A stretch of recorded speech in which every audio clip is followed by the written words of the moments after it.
Elisa's face went pale the second I handed the recorder to my lawyer.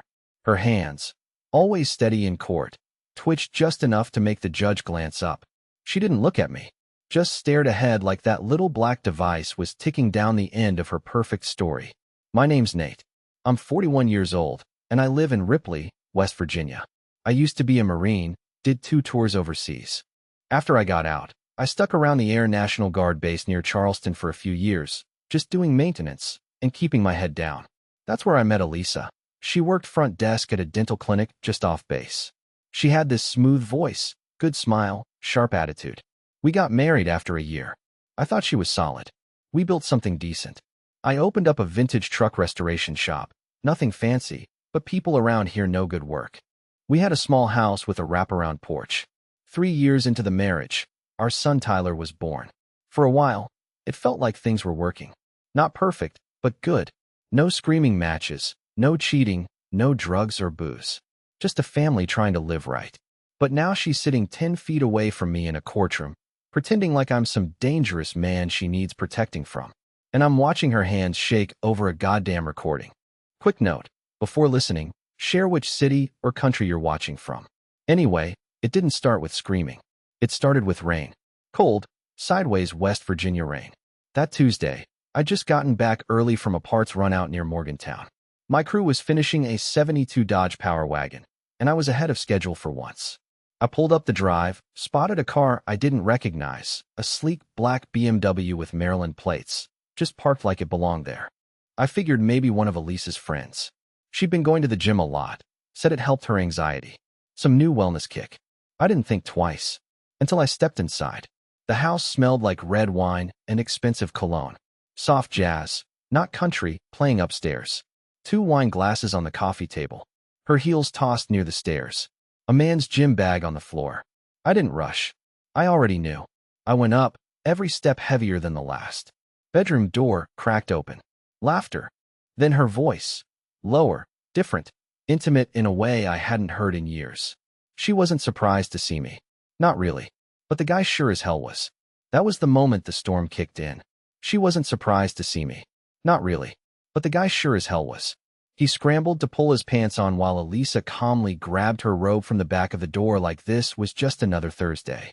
The guy, early 30s, shaved arms, tight little beard, abs like a Calvin Klein ad, stood frozen, like I might come at him. But I didn't move. Elisa, I said. My voice came out flat, dead. Who is this? She didn't look at me. We need to talk, Nate. He edged past me with his gym bag slung over one shoulder, mumbling, sorry, man. Like that meant a damn thing. I let him walk. If I touched him, I wasn't sure I'd stop. Once he was gone, she sat on the edge of the bed and crossed her legs like she was the one who'd been wronged. You weren't supposed to be home yet, she said. No kidding. I leaned against the doorframe, arms crossed. Who is he? His name's Trent. He's my trainer. Of course he was. She'd been going to that gym religiously the past 6 months, always saying she needed time to herself. Turns out, that time came with wine and sex in our bed. How long?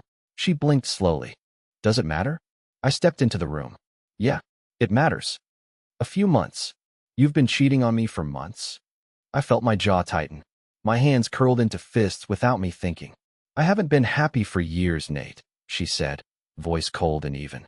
You're always at that shop. You barely talk anymore unless it's about trucks or bills. I feel like I've been living with a ghost. I thought we were building something. A life. A family. She stood up, arms crossed. Yeah, well, that life doesn't work for me anymore. I've already talked to a lawyer. I want a divorce. Before we start, how's your day going and where are you joining from? I stared at her, waiting for the punchline. Nothing. She just stared right back, eyes like glass. You've talked to a lawyer? Without saying a word to me? I needed to protect myself. And Tyler. Don't pull him into this. I stepped closer. You don't get to drag him through this because you're bored. Her face twisted into something smug. I'm not dragging him anywhere. I'm keeping the house. For Tyler's stability. The hell you are. She raised an eyebrow. It's already in the paperwork. I felt like the floor was tilting. Everything we'd built. This home. Our business. The damn dog. She'd just decided it was hers now. Like I didn't exist. I built this house, I said. I put in every floorboard. Every pipe. You think you're just gonna take it? I've already made the calls, Nate. You'll need to find somewhere else to stay. I couldn't even argue. I just walked out. My body moved on autopilot down the stairs, through the living room, into the guest room on the first floor. Door closed. Locked. My knees finally buckled when I sat on the edge of that little twin bed Tyler used when he was younger. The bed creaked under my weight like it knew something had cracked wide open. I didn't cry. I couldn't. I just stared at the floor and listened to the muffled sounds of her walking around upstairs like it was just another Tuesday. About an hour later, she knocked on the door without waiting for an answer. I'm taking Tyler out to dinner. I'm telling him tonight. I opened the door. No, we tell him together. I already made the decision. He needs to hear it from me first. Elisa, don't. She turned and grabbed her purse. I'm not asking. She left, just like that. Took our son to a diner and dropped a bomb on his childhood like it was some casual errand between errands. I sat on that little twin bed, hearing the silence she left behind. She didn't come home until almost 10. Tyler didn't say a word to me, just went straight to his room and shut the door, his little feet dragging down the hallway like all the air had left his body. I didn't sleep, just stared at the ceiling, counting the seconds between breaths. The next morning, I made coffee. She walked in, makeup already on, like nothing happened. Like this was just business. Nate, we need to talk about moving arrangements. That's when I realized this wasn't just cheating. It was a full-on ambush. Nate, we need to talk about moving arrangements. She stood there in the kitchen like she was asking me to take out the trash. Her coffee sat steaming on the counter like none of this was nuclear-level insane. I didn't answer right away. Just stood across from her, mug in my hand, trying to hold back the thing in my chest that wanted to flip this whole damn house upside down. I'm not moving out, I finally said. Her tone didn't budge. You'll have to. I'm staying here, with Tyler. He needs stability. Don't use him like that. I'm not. I'm thinking about what's best for him. And this house is his home. I set my mug down harder than I meant to. This house is mine too. And I'm not leaving him alone with some trainer you've been screwing behind my back. She didn't even flinch. You need to stop reacting like this. That line, it lit something under my skin. Reacting like what, Elisa? She looked me dead in the eye, like someone who can't control himself. I stared at her for a beat too long. My hands started shaking, not from anger, but something colder, like she was playing a game I hadn't even realized I was in. 2 days later, I sat across from her in a lawyer's office in Charleston. The room was sterile. The mediator was some guy in his 50s with a red tie and no expression. Her lawyer spoke first. Slick voice. All business. Elisa is requesting full physical custody of Tyler. We'll also be filing to divide the business assets. She's entitled to 50% of marital holdings, including your shop. I blinked. She's never worked a day in that shop. She's legally entitled to it, he repeated. And we're also submitting supporting evidence that raises concerns about your mental fitness. I laughed once. What the hell does that mean? He slid a packet across the table. I opened it. Military discharge records. Notes from a base counselor. A write-up from nearly 10 years ago after a fight outside a bar on deployment leave. The mediator cleared his throat. There's concern about your emotional regulation. Mrs. Hastings has alleged past volatility and behavior that suggests potential PTSD symptoms. You've got to be kidding me, I cut in. Nate, Elisa said quietly, this isn't personal. I turned to her, barely keeping my voice steady.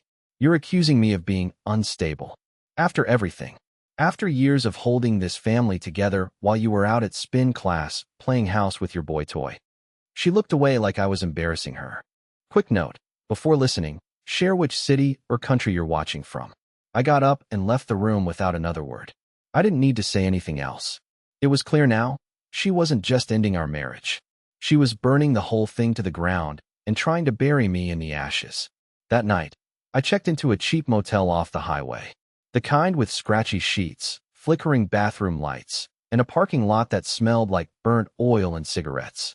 I sat on the edge of the bed, still in the same clothes I'd worn to the lawyer's office, phone in my hand, screen lighting up my face in the dark. There was only one name I trusted to call. Dean Carter. We served together in Afghanistan.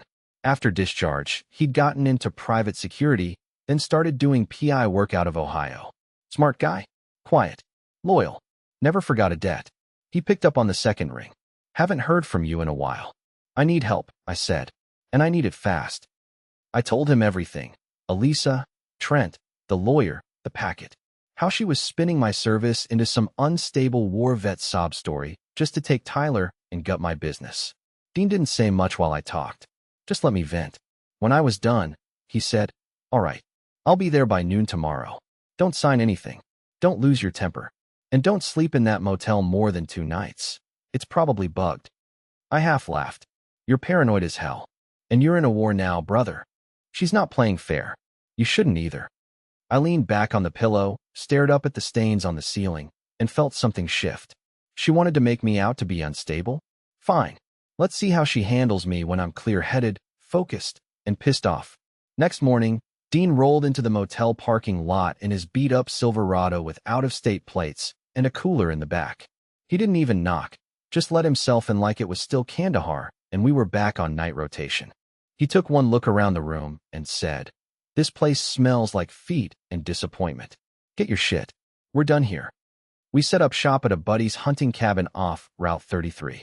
No Wi-Fi, no neighbors, just enough heat and power to run laptops and charge phones. Dean pulled a burner from his glove box, handed it to me like a loaded gun. "No calls from your regular number unless it's basic. Everything else goes through this." "I'm not hiding," I told him. "You're collecting," he shot back. "You want to win? Start acting like someone who's already been buried and is clawing their way up." Before noon, he had me face-to-face with a lawyer named Nick Ralston.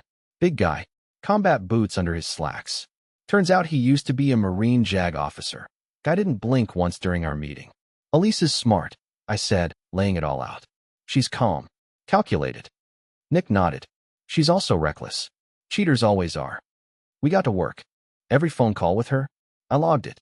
Texts, screenshotted and backed up twice. Every cold stare or sudden change in tone when I picked up Tyler, I wrote it down. I didn't let emotion run the show anymore. I treated it like recon. Map the terrain. Watch the enemy. Stay sharp. Dean went quiet for 3 days. Then he came back with a folder thick as a phone book. Her boyfriend, Trent Montgomery. Been working gyms in 3 states the last 5 years. Always leaves after something goes south. Fired from a chain club in North Carolina after rumors of sleeping with a married client. I raised my eyebrows. And nobody pressed charges? Nope. But I got names. Got witness statements. And get this. His business license here is registered under a shell company. Elisa know that. If she didn't before, she does now. They're sloppy, Nate. Too comfortable. That week, I threw everything I had into rebuilding a rare '68 Ford Bronco I'd pulled from a barn out in Clay County. Thing was rusted to hell, engine locked up, frame sagging. But I needed something to keep my hands busy before my head turned on me. I'd crank music, tear the thing apart bolt by bolt, thinking about how quick everything had fallen apart. Every time I torched out a seized bolt or sanded rust off old steel, I felt like I was getting a piece of myself back. Tyler came to visit that weekend. Elisa dropped him off in front of the shop without getting out of the car. He sat on a stool near the Bronco's stripped-down frame, legs swinging. He looked tired, quieter than usual. I handed him a can of soda. "You all right?" He shrugged. "Mom says we might move." My stomach dropped. "Move where?" "Georgia." She said maybe somewhere warmer, with better schools. I knelt down beside him. "She say when?" He shook his head. "Just said it's not for sure yet. That I shouldn't tell you." I felt the heat rise behind my eyes, but I forced it down. "Ty, listen to me. No one is taking you anywhere without me knowing. Okay? You're not going anywhere you don't want to." He nodded, but his eyes were wide. Scared. Like he didn't believe anyone anymore. "Quick note. Before we keep going, tell us which city or country you're watching from." When Elisa came back to pick him up, I kept my mouth shut. Smiled. Nodded. Let her think I was backing down. That was fine, because now I had eyes on her. And the clock was ticking. The next afternoon, I was elbow deep in the Bronco's suspension when I heard tires crunching gravel out front. I wiped my hands on a rag and stepped outside. Gary Dillard was climbing out of his old F-150 with a 12-pack of Miller Lite under one arm. Retired electrician. Been bringing me beat-up trucks and broken weed whackers since I opened the shop. "You look like you could use a drink," he said, holding out the box. I took it and nodded. "Thanks. Long week." He leaned against the tailgate, watching me. I heard what's going on. Word's been getting around. I cracked a beer and took a sip. Figures. He scratched his chin. I don't mean to stir anything, but you really didn't know?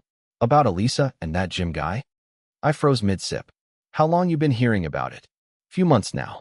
I saw him at the Chamber of Commerce fundraiser back in April. Real cozy. Not holding hands, but close. Way closer than married folks should be if they ain't married to each other. I clenched the can a little too hard, and no one thought to say anything. He gave me a look. Nate, you ever notice how quiet people get when they think they're protecting someone's pride? I didn't answer, just stared out at the trees past the gravel lot. That fundraiser had been 3 months before the BMW ever hit my driveway. I'd been walking around like a fool, the last to know. Gary shifted, uncomfortable. You remember Blake Halston? Works down at the county clerk's office? Yeah, what about him? He told me something last week. Said Trent's been poking around zoning maps, asking about property limits. Sounded like he was trying to figure out what your land's worth. That made me snap back to attention. My land. Yup, the piece your granddad left you. Guy like that doesn't just get curious out of nowhere. I didn't say anything. Just finished the beer and crushed the can. Quick note, before listening further, tell us which city or country you're watching from. Later that night, Tyler and I were out back behind the shop. He was sketching in his notebook while I sprayed primer on the Broncos tailgate. He glanced up. Mom said she wants to look at houses down south. I set the sprayer down. Did she say why? He shrugged. Said it'd be a fresh start.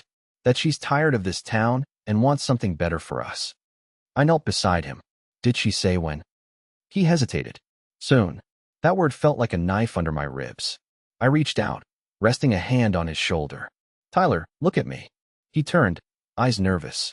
You're not going anywhere you don't want to. I don't care what she says. You get a say in this. Understand? He nodded, slowly. Yeah. You love your school, your friends, this town, right? Yeah. Then no one's ripping you out of it without one hell of a fight. I didn't raise my voice. Didn't slam a door or punch a wall. I just made sure my son knew. He wasn't some suitcase being dragged around in someone else's mess. When Elisa came for pickup, I kept my mouth shut again. But this time, my jaw was tight enough to crack a tooth. She wanted to play the long game? Fine. She just forgot I know how to dig in and wait. 2 days after Tyler mentioned Georgia, Dean rolled into the shop like he'd been chewing on dynamite. He didn't knock, didn't call. Just shoved a manila folder into my hands and said, "We've got something." I opened it right there on the workbench, hands still stained with primer. First page? A photo of Trent leaning against a souped-up Camaro, throwing dice beside a row of muscle cars on some back road outside of Roanoke. Illegal street racing? I asked. Dean nodded. And underground gambling. Guys on 3 watch lists. Nothing major, but enough to raise eyebrows. He's slick, knows how to keep things just shy of felony level. But he's definitely not clean. I flipped to the next page. Bank statements, spreadsheets, highlighted cash transfers. Dean pointed to a line item labeled Rural Health Community Boost Initiative. Elisa's name's on the paperwork, he said. Program's supposed to fund dental care for low-income families. Instead, it's funneling money to a shell company registered to Trent's cousin in Atlanta. 20 grand a month disappearing into thin air. I stared at the paper, every nerve in my jaw tightening. You think she knows? Dean raised his eyebrows. You think she doesn't? I didn't answer. That night, I sat down with Nick and showed him everything Dean dug up. He flipped through it slow, calm, the way a lion sizes up a wounded deer before pouncing. We push this yet? I asked. Not yet, he said. We wait. Let them bury themselves deeper. In the meantime, we cover your ass. He had me book a psychological evaluation with a VA-certified specialist out in Parkersburg. I hated the idea. I didn't need someone poking around in my head, digging up shit I'd already buried. But Nick insisted. If they're gonna paint you as unstable, we hand the court proof that you're rock solid. So I did it. 3 hours of talking through combat, nightmares, the slow crawl back to civilian life. The doc didn't coddle me, didn't sugarcoat it. Just listened, asked smart questions, took notes. At the end, he shook my hand and said, "You're not unstable. You're angry. Big difference." Report came back clean. No PTSD diagnosis, no red flags. Just a record of someone who'd seen hell and walked out steady on the other side. Quick note. While you're listening, tell us which country you're watching from. Back at the house, Nick filed a motion to install legal audio surveillance, just in the common areas. The court approved it under the custody dispute, since I still had partial residence and concern for Tyler's well-being. Dean set up the wiring himself. Discrete mics tucked behind light fixtures, motion-activated recorders synced to a cloud server he built from scratch. It was cleaner than anything I saw overseas. "You expecting her to say something?" Dean asked as we tested the system. "She's too confident," I said. "People like that always get sloppy." I moved back into the guest room for 2 weeks. Played it cool. Chatted with Elisa like we were civil co-parents. Let her think I was fading into the background. Meanwhile, Tyler stayed close. He'd started drawing again, sketching old trucks, dogs, me working on the Bronco. I kept every drawing. Every damn one. One night while Elisa was on the phone in the living room, I passed through with laundry and caught just enough of the conversation. No, he's not suspicious. He's too busy with that rust bucket to notice anything. I didn't stop walking. Just kept moving, folded the towels, stared at the wall, heart pounding slow and cold. The next morning, Dean called. "You ready?" "For what?" "To finally hear what they're really about." Dean didn't say anything when I opened the cabin door the next morning. Just handed me a flash drive and nodded toward the laptop on the table. "Last night. Living room mic. You'll want to hear it alone." I plugged it in, sat down, hit play. Trent's voice came through first, tense and low. "I told you it wouldn't add up. Those numbers are all over the place."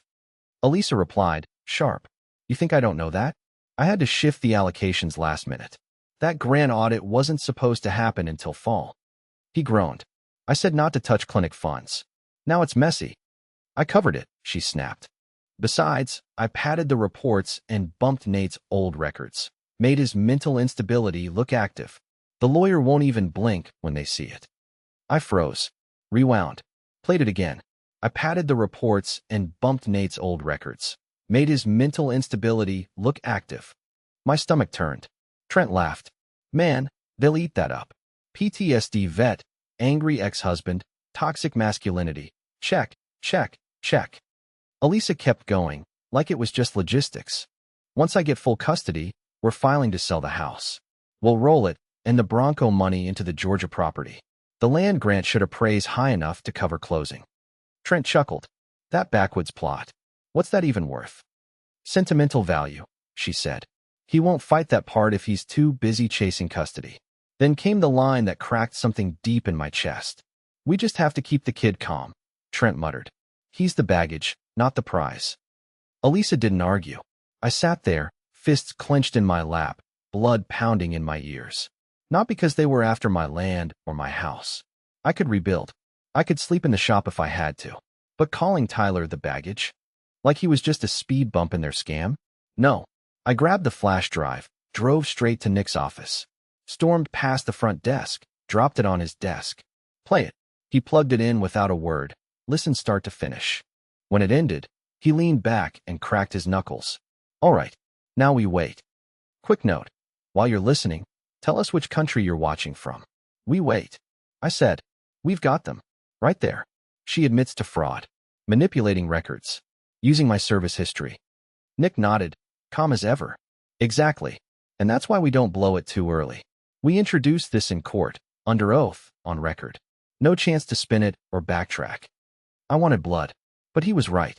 Still, Dean didn't wait. That same night, he fired off an anonymous email to the clinic's director, sent along excerpts from the recording, flagged the money trail, and attached the fake community outreach budget files. "Elisa's house of cards is shaking," he said. "All it takes now is one internal audit to bring it down." I stayed quiet the next few days. Played dumb. Picked up Tyler. Helped him finish a model kit on the Bronco's engine. Cooked frozen pizzas and watched reruns. Every time I looked at him, I thought about that word, baggage, and felt something harden inside me. She thought she could manipulate the court, rewrite history, strip me of everything I'd built and cared about. Fine. Now I had the truth. And when that recording hit the courtroom, there'd be no crawling back from it. The courthouse smelled like dust and cold coffee. I sat at the table next to Nick, buttoned into a jacket that didn't quite fit anymore, hands resting on my thighs to keep them from shaking. Across from me, Elisa looked like she was headed to brunch, not a custody hearing. Hair perfect. Neutral blouse. No jewelry. That same calm, calculated look she wore the night she told me I had to leave my own house. Trent sat behind her in a cheap blazer, one leg bouncing under the bench. The judge came in, called us to order, and just like that, it started. Her lawyer stood first. Slick voice, full of concern. Your Honor, we'd like to begin by addressing the respondent's history of mental instability, particularly stemming from military service. He held up a folder and paced like he was teaching a damn class. You'll find in Exhibit C various documentation from Mr. Hastings' military file, disciplinary actions, counseling notes, and a documented altercation during active duty. He looked right at me. This pattern of behavior raises serious concerns about emotional regulation and decision-making under stress. Nick didn't flinch. Neither did I. They called a therapist. Some woman Elisa had visited 3 times just to get a statement. She testified I showed signs of chronic irritability and unresolved trauma. I didn't know her. She'd never spoken to me. They brought in a neighbor who said I seemed withdrawn and worked too much. Then a teacher who claimed Tyler mentioned I was sometimes quiet and hard to read. It was all cherry-picked bullshit dressed up as concern. Nick leaned over and said, "Almost there. Stay steady." When it was our turn, he stood calmly and said, "We'd like to submit a recorded conversation between the petitioner, Elisa Hastings, and a man known as Trent Montgomery." Elisa's eyes flicked to mine. I saw it, that first crack in the glass. Nick handed the flash drive to the bailiff. It took a minute for the court tech to pull it up. I could feel the tension twisting in the room like a live wire. Then it played. Trent's voice, Elisa's voice. The money talk. The fraud. The manipulation. The part where she said she bumped my records. And then, we just have to keep the kid calm. He's the baggage, not the prize. You could have heard a pin drop. Elisa's lawyer turned red. Trent stood up like he might make a run for it. The judge didn't even blink.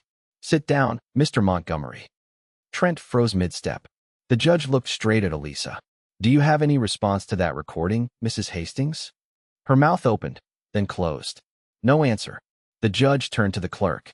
"Please add a note for review by the state attorney's office.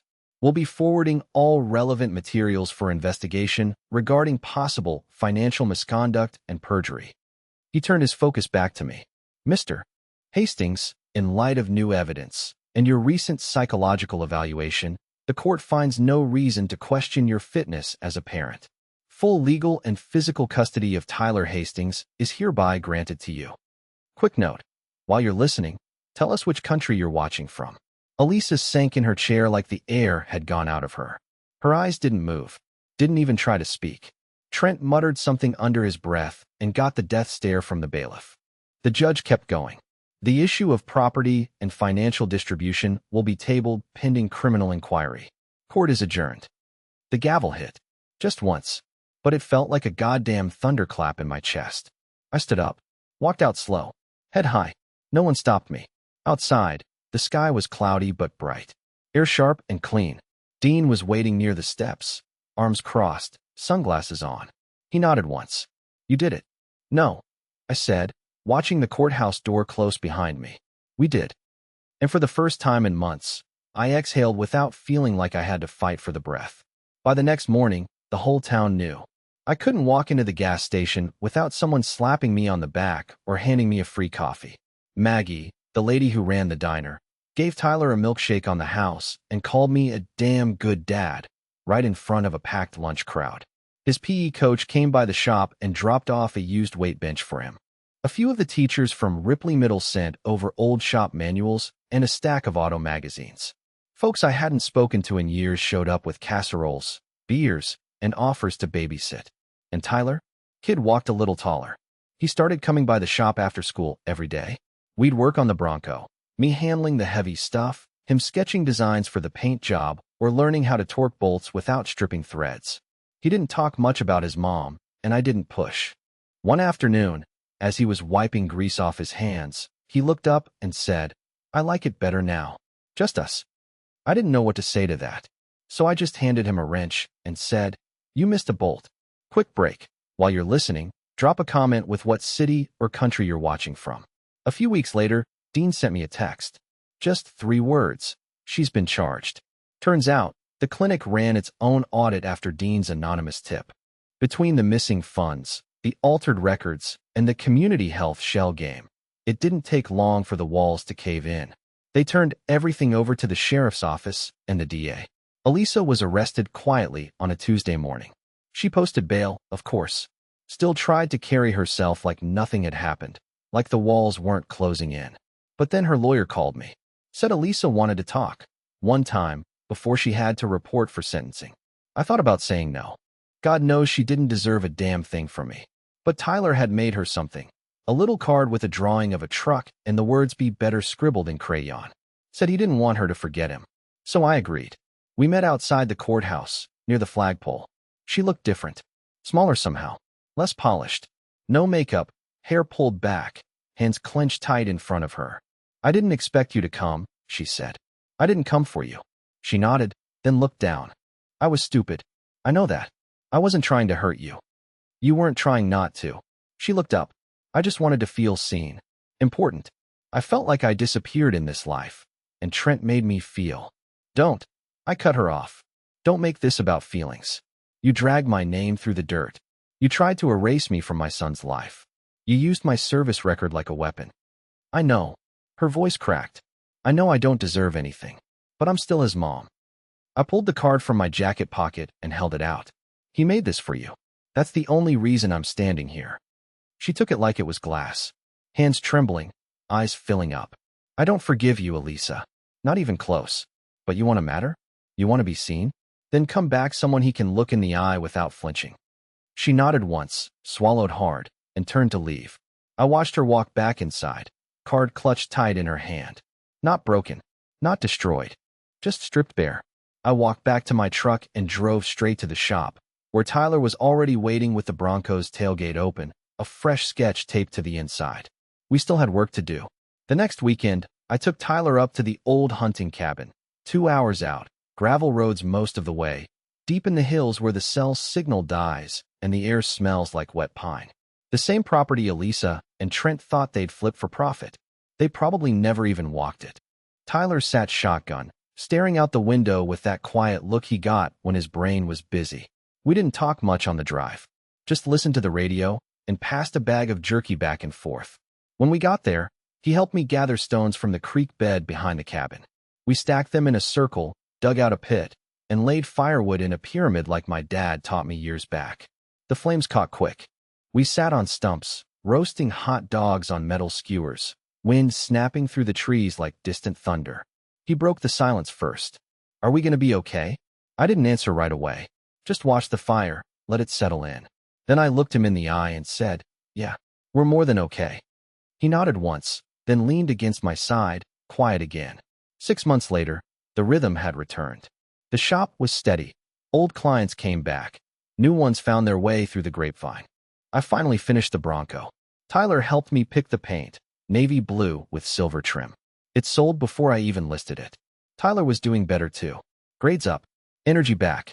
He shot hoops in the driveway after school, usually while blasting music that made no sense to me. His art teacher kept sending notes home about how creative and focused he was becoming. And his English teacher, Miss Collins, well, she kept finding reasons to stop by the shop. Dropped off a book for him one time, then stayed to talk about engines for a little too long. I wasn't in a rush, but I noticed. One night, I stepped out onto the porch with a cold beer and watched Tyler sink 3 baskets in a row under the glow of the shop lights. He turned and smiled when he saw me watching. Just for a second. But it was real. Not the life I planned. Not even close. But it was ours. And it was good.